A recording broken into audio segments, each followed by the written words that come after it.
Hi,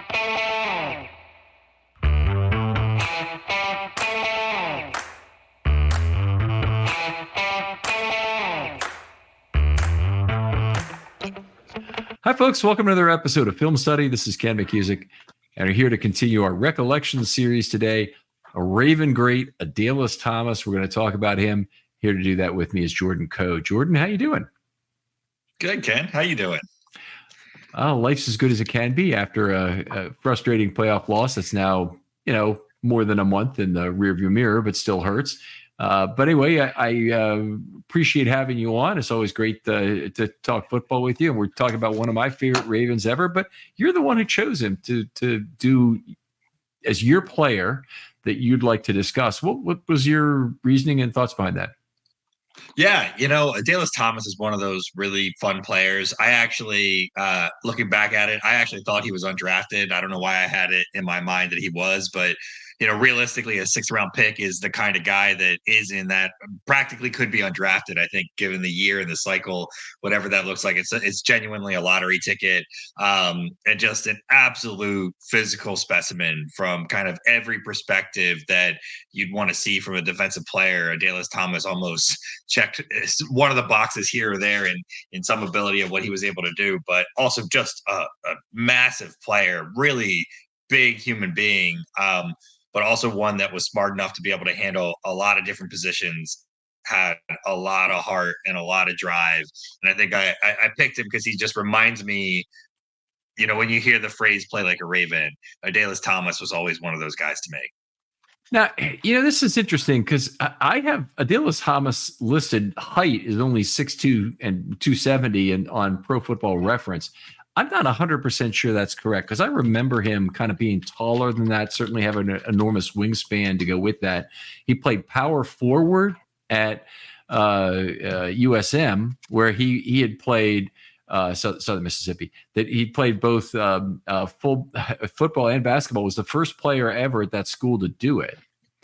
Had all these measurables that were off the charts. I just can't think that he would go, to the 6th round in a draft today. Yeah, no, absolutely not. I thought he was taller than 6'2" as well. And, this was, I guess this is I guess all the RAS metrics and all that stuff existed and people were tracking all of it, but it wasn't as, today, we just finished the combine last weekend, right? And, a guy finishes in the 6th best ever RAS score for this position, and they've got his score and all the details of that.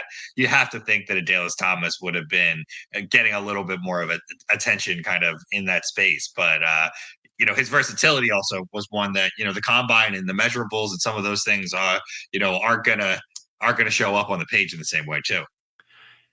Yeah, probably true. I mean, I know at the time there was fear that he'd been a tweener because, in addition to being this incredible physical specimen, he'd also been the Conference USA Defensive Player of the Year twice in a row. So that's not a tiny conference. It's not outside the Power Five, but it is at the time it was a good conference. What is it called today? The Sun Belt? Is that the? Oh, I'm not a big college football guy. I wouldn't. Okay. I don't know. I think that's right. That a lot of the teams anywhere there, but it's a lot of those teams, Cincinnati and Tulane, and teams like that were in that conference. And obviously Southern Miss was one of them. But it's very strange. But the 6th round of that draft, everybody knows that it had Tom Brady in it. Okay, but beyond him, okay, I want to get that around 6 here. Give me just a second. It had a number of other very fine NFL players. The best, I wouldn't say by far the second best, but Adalius Thomas was probably the second best in the group. The others in that group were Mark Bulger was there, a guy who started for 8 years at quarterback, made 2 Pro Bowls. Dhani Jones, who started for 9 seasons for the Giants. And you had some other guys in there too. Mike Anderson, who would later pay for the Ravens, the running back. He was in the 6th round. It's very unusual to have this much talent. Mario Edwards of Dallas was another thing. Robert Smith, who went to Tennessee, a defensive end. So quite a lot of talent in that round, other than Brady. But if you really want to be specific about it, Adalius Thomas was drafted at number 186 and Tom Brady at number 199. So he was one of the players drafted ahead of Tom Brady. And you want to start to feel old about some of these things, Ken. T. Martin was, I just pulled up the draft too. It was right at the end of the 5th round of that draft. And so pretty unbelievable that he was drafted in the same year. Yeah, that's a pick that really didn't work out for Pittsburgh. A 0 career AV for T. Martin there. It's good that the Steelers got a bad one there. But anyway, T. Martin obviously made his mark as a coach. He's one of the players, and that 2000 team was really backed up with a lot of talent that they either had to keep on the practice squad or couldn't really get on the active roster. In the case of Adalius Thomas, he was playing a lot of special teams as a rookie that year. But very strange thing, because he won his Super Bowl ring with the 2000 Ravens, never won again. Had a chance again with the 07 Patriots, but they blew their 18-0 season to the Giants in the final game, so he didn't win it then. But he was one of 4 Ravens that year, and this is one of the incredible things about the 2000 Ravens. 4 Ravens defenders played more snaps in the postseason than they did during the regular season, which to me is absolutely incredible. But in his case, it was 10 snaps in the postseason and 8 snaps in the regular season. So even though the fact that he was around the whole time, I mean, really remarkable that a player like Adalius Thomas can't force his way onto the field. And what, I'm looking at the list that you sent of the players that was included in that. And one of those guys is also Anthony Mitchell, which is a nice little, also make you feel old. Yes. The Make You Feel Old Recollection podcast. Yes, there you go. So his son's already playing the NFL, obviously. Brad Jackson, who was, I think he's still around Baltimore somewhere. He was fairly recently, I know. But he was doing something on Masson, I believe, for a while. And then Larry Webster, who was a University of Maryland guy, in 2000, he was served some sort of a PED or substance suspension for the first 8 games, came back, ended up playing more games in the regular season.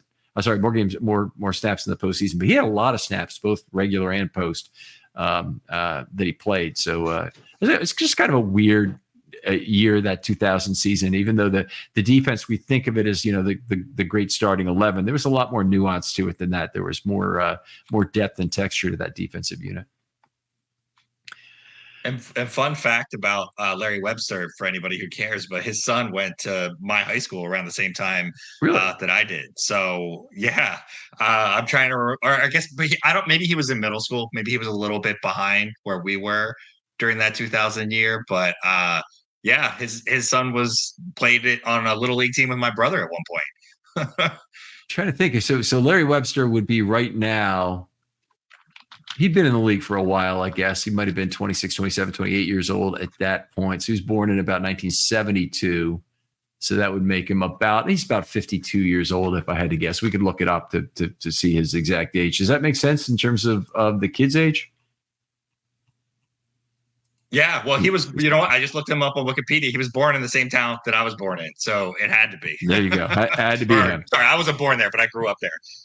Yeah, it was Elkton High School. He was born in Elkton, played high school at Elkton, and then went to Maryland. Well, there you go. So we do have someone, by the way, doing Larry Webster. Brandon Croxton picked him as their player. So this will be a lot of fun to go over some of this stuff. But let's get back to Thomas for a second, because he entered the league, a little bit of a tweener, but he was kind of a 4-3 end. He was a guy who certainly could flex inside. He definitely had the nice first step to do that, the nice long arms, and when he wanted to get up and try and deflect the ball.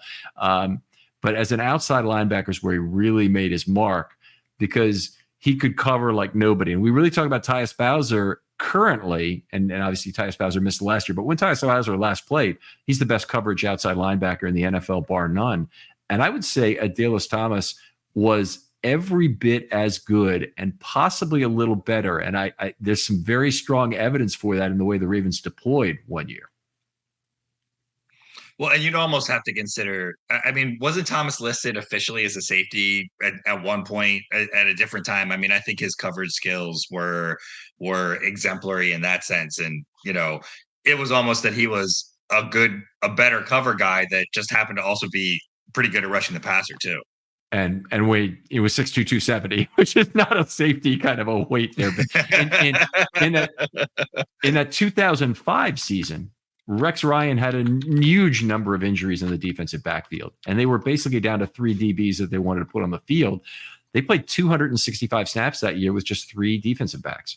And they could do it because Adalius Thomas and Bart Scott both could take coverage responsibilities as needed.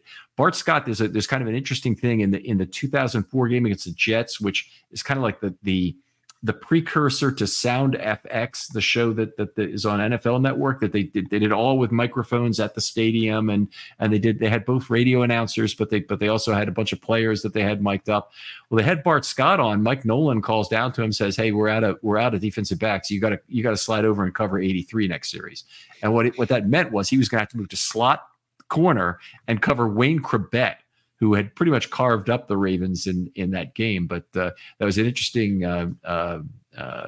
moment for Bart Scott. It's just like, it's not a big deal. We went right back to it.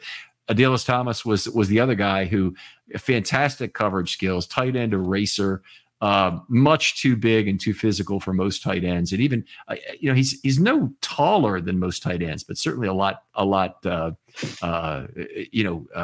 heavier, and able to maybe play longer from some of his power forward days. Yeah, and look again. I'm a little, I didn't look at his height before we did this, and I'm surprised that he's only 6'2".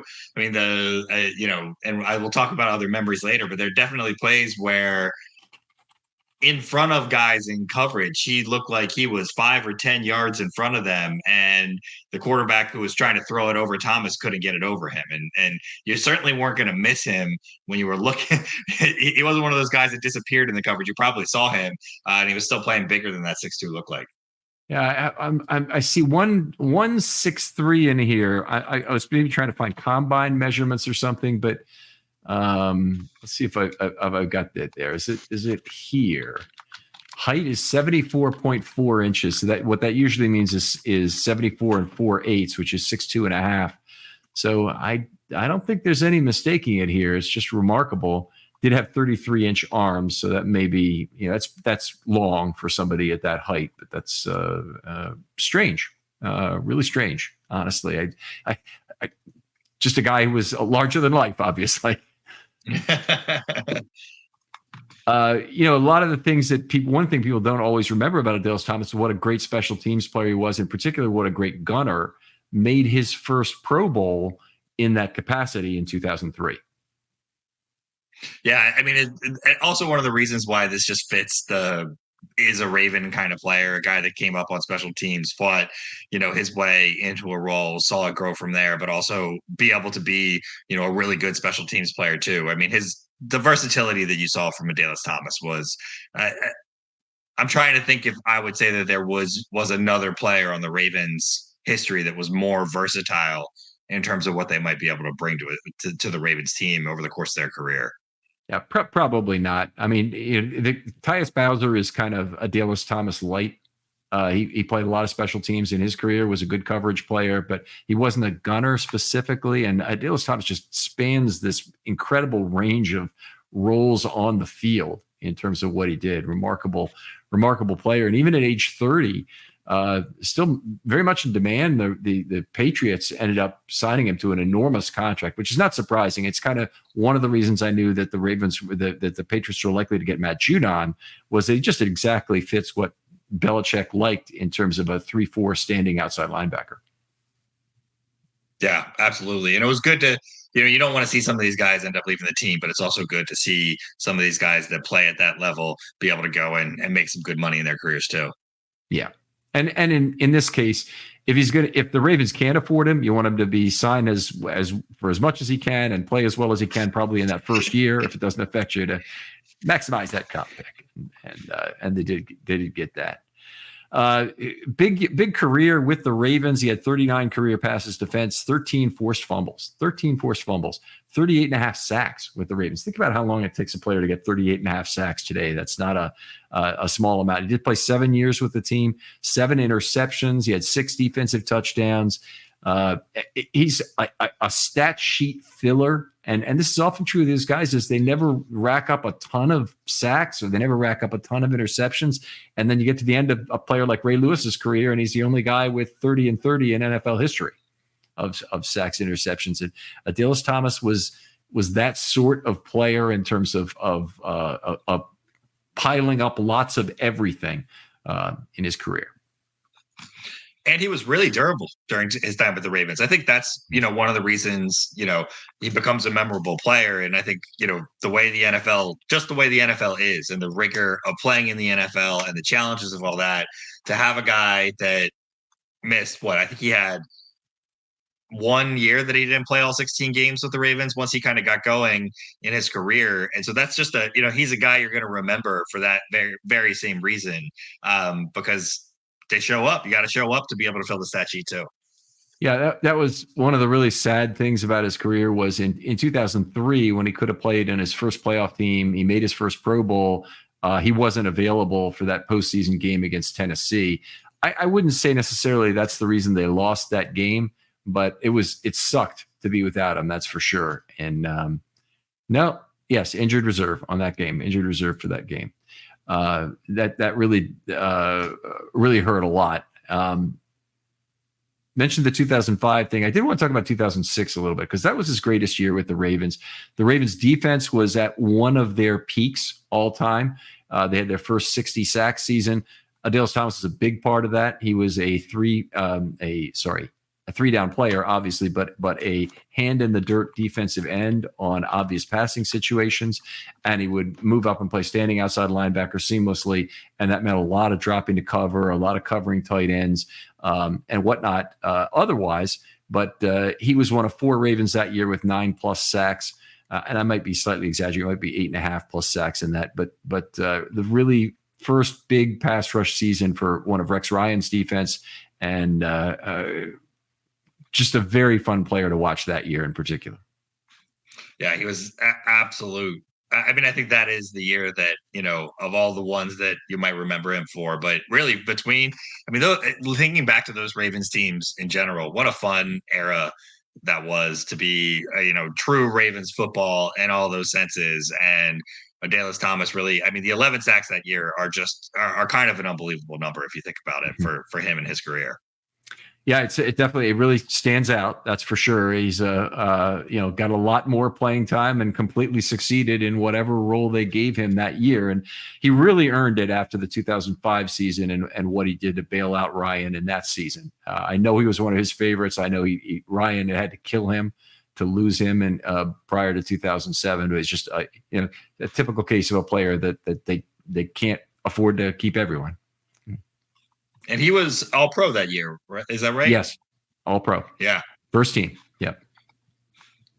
I have some highlights from his career that I'd like to talk about, but why don't you start us off? What's a play or a memory you have about Adalius Thomas that really sticks out to you? I think it was his first interception. I'm not sure if now thinking back, I'm not completely sure if it was first, but it was a pick on Ben Roethlisberger. And it was one where, as I recall it, Roethlisberger was trying to throw it over Adalius Thomas to, I think it was Hines Ward. And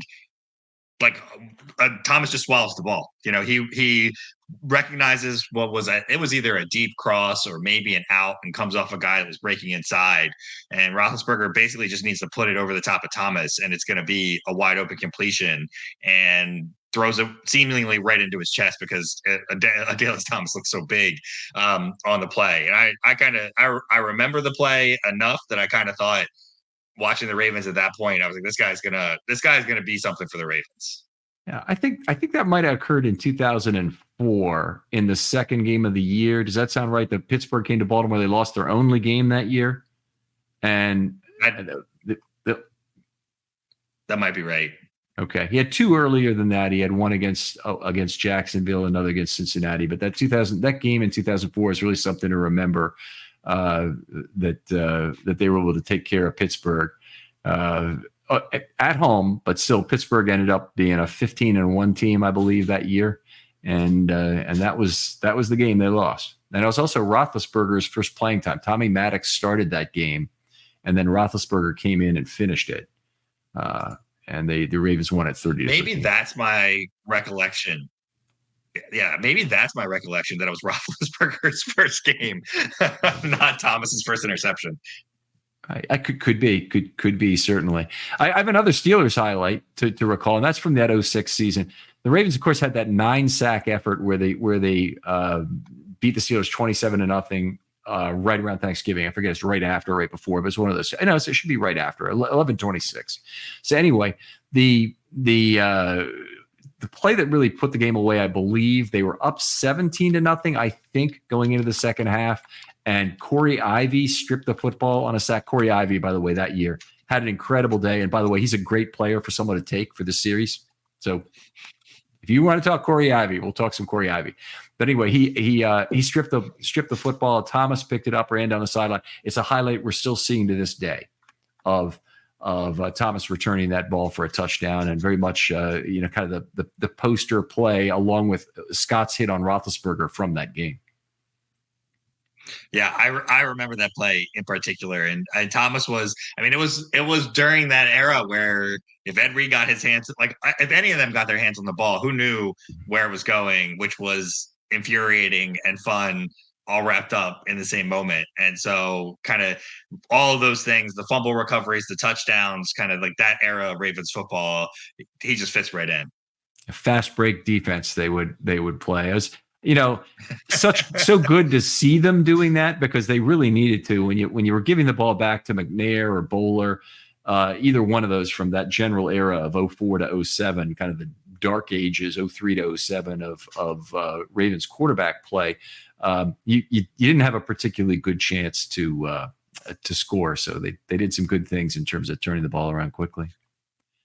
How about another one? I guess I got two more on my list here. Other than like specific plays, and it's too bad that he didn't have kind of one of those signature hit plays of these big, because I think my recollection of him as he played is that he had a lot of big hits, but he never had one of those like moment hits, like when Nada broke Roethlisberger's nose, or when Bart Scott laid out Roethlisberger on a sack, or like Ed Reed, or not Ed Reed, or when Ray Lewis laid out Mendenhall, Keller, the tight end from the Jets. Oh, that on too. That Monday Night Football game. And Darren Sproles. I mean, yeah, Ray Lewis had a lot of those big moment hits, but I feel like Thomas had some big hits, but none that like really kind of, a lot of big ones, but none that stood out in that kind of way. Yeah, I struggled to think of one as well. He had two fumble recoveries in that 2004 season finale against Miami. Very great nose for the football, great second man to the ball player. And the Ravens at that point still had an outside chance to make the playoffs. And I remember driving home in the car and hearing that Peyton Manning was being lifted from the game after they went 3-and-out on their first series. And I'm thinking they just gave it to us in the rear end on that, because they needed to beat Denver in order for the Ravens to still have a chance. And obviously there were some things that had to happen, and the Ravens didn't put themselves in the best position, but it still kind of sucked that happened. And that was one of the precursors, I guess, to them changing to this. You always play a divisional opponent in the last game. Yeah, for sure. Got one more play here. I don't know if you remember this one. And this was in the game where the Packers came to play the Ravens in 2005, right around Christmas time. And I remember because they had a promo for the game, because both teams were bad that year. And they're both expected to be good, obviously, but both teams were bad. Favre was at the end of his career in Green Bay. Aaron Rodgers had been drafted the previous year. It was just a matter of when in terms of him taking over. And Favre played bad enough in the first half that Aaron Rodgers got his very first significant amount of playing time in that game. And he returned an Aaron Rodgers fumble that was actually caused by Chad Williams, not dissimilar to the Ivy fumble against Roethlisberger. He returned it 35 yards for a TD. There's only 17 seconds left in the game, but that put the capper on a 48-3 win. And it was a lot of fun to watch that game. But I remember that they had a promo for that game that was like Santa picking up the phone. And he goes, "Yeah, Monday Night Football. I'm watching. Who's playing this week anyway?"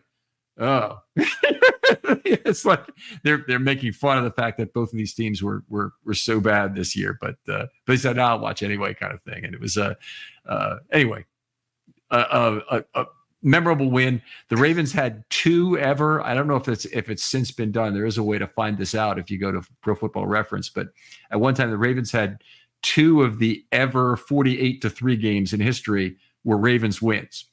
So, but you can find exact scores if you want to. Gotta love those random Stratomatic scores.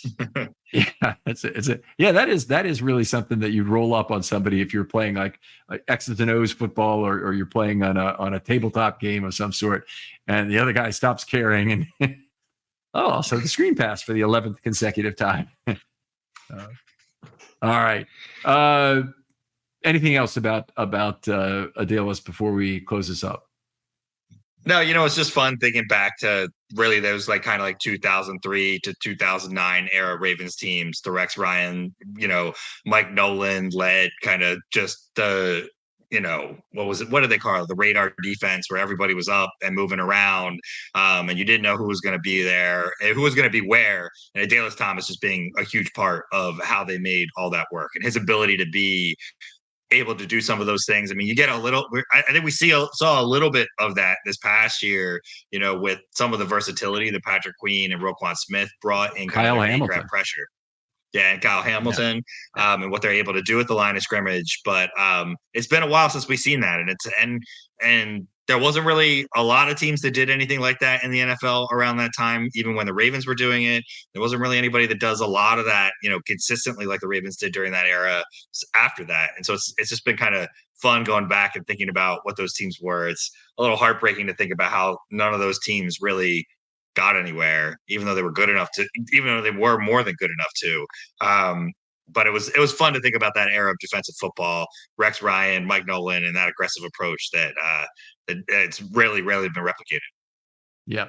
The 03, 06, and 08 teams, they're in the second tier of were bothered by it. And the 08 team, actually, I don't think not too many people are really bothered by it, because it's Flacco's rookie year, and everybody figured, we'll be in the playoffs every year. And for a while they were, in terms of getting there. But that 08 team was so damn close, and they didn't convert it. It was really a shame. If Flacco had been able to put together that great drive against the Steelers, even despite the fact that he hadn't done anything the whole game until then, it really would have made that whole storyline different, because I think they'd have taken care of Arizona in the Super Bowl. Oh, well. Always a pleasure talking football with you, Jordan. Always great to have you come on. Tell folks where they can talk football with you online. Yep, you can find me on Twitter at Ravens Sit Room. Love to talk Ravens, Adalius Thomas, any of these other guys. And I guess this is a cool series, Ken. So thanks for having me on. Well, I appreciate you coming on, and we certainly will want you. If you want to do another player, that's fine. If you want to talk draft, we'll get you on for a show for that. Jordan, one of the people I really enjoy talking with, and I want to meet more folks who are out there and want to talk particularly about the Ravens teams from before 2000. Now, I just did say this on the last pod, but in case you didn't hear it on that, I'm going to tell you. Tell your dad about this series. And I'm really looking for people who want to talk about the 96 to 99 Ravens, because they're the redheaded stepchild of Ravens fandom. If you look at the Ravens media guide, Ravens history began in 2000. If you look at the Steelers media guide, Steelers history began in 1972. With the Immaculate Reception. There was no Steelers organization before that. What are you talking about? But the Ravens need to not forget that part of their history, even though they were inherited some of it. They still had the great draft picks, great players starting to get good. And I want to talk about some of those. Derek Alexander, Michael Jackson. Let's talk about Ernest Biner and his place in Ravens history and what that means to us. So if your dad would be interested in that, if you're not of the proper age to talk about it yourself, get him involved. Maybe a new listener for the pod, and always happy to talk football with somebody new. Jordan, thanks again for coming on. Thanks for having me, Ken. And we'll talk to you next time on Film Study.